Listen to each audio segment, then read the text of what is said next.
আল্লাহ তোমার কাছে ফরিয়াদ জানাই, আল্লাহ তোমার কাছে আবেদন জানাই, তোমার কাছে আমরা কায় মনোবাক্যে চাই, তুমি এই জিলহজ মাসের হজের টাইমে, কোরবানির এই পারপাসে তুমি আমাদের জীবনের সমস্ত গুনাহগুলি মাফ করে দাও।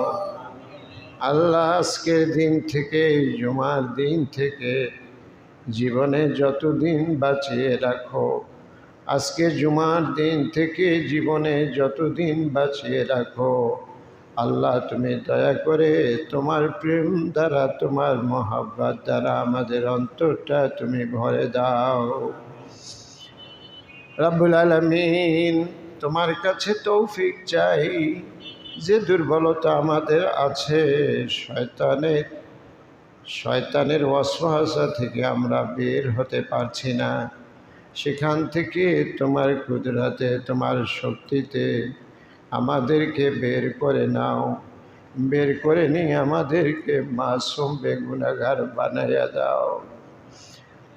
আল্লাহ, পৃথিবীর সবগুলি ময়লা যদি কোনোভাবে আটলান্টিকের মধ্যে কোনো মেশিন দিয়ে ফেলে যেত, আটলান্টিক মহাসাগরে যখন ঢেউ ওঠে, দুনিয়ার সব ময়লা যদি একত্রিত করে কোনো ক্রেন দিয়ে কিংবা বড় একটা ভেকু দিয়ে আটলান্টিকের ভিতরে ফেলা যেত, তাহলে আটলান্টিকের বিশাল বিশাল ঢেউ এসে দুনিয়ার সব ময়লা দুই একটা ঢেউয়ে পবিত্র করে দিত।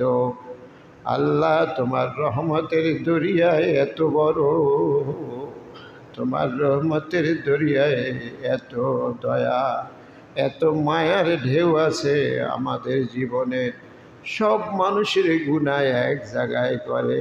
তোমার রহমতের দরিয়ায় যদি তুমি একটা ঢেউ দাও, যদি একটু রহমতের দৃষ্টিতে নজরে আমাদের দিকে তাকাও, আমাদের দুনিয়ার সব মানুষের গুনাহ একবারে মাফ হয়ে যাবে। আল্লাহ, আজকে ওয়াজ শোনালাম না,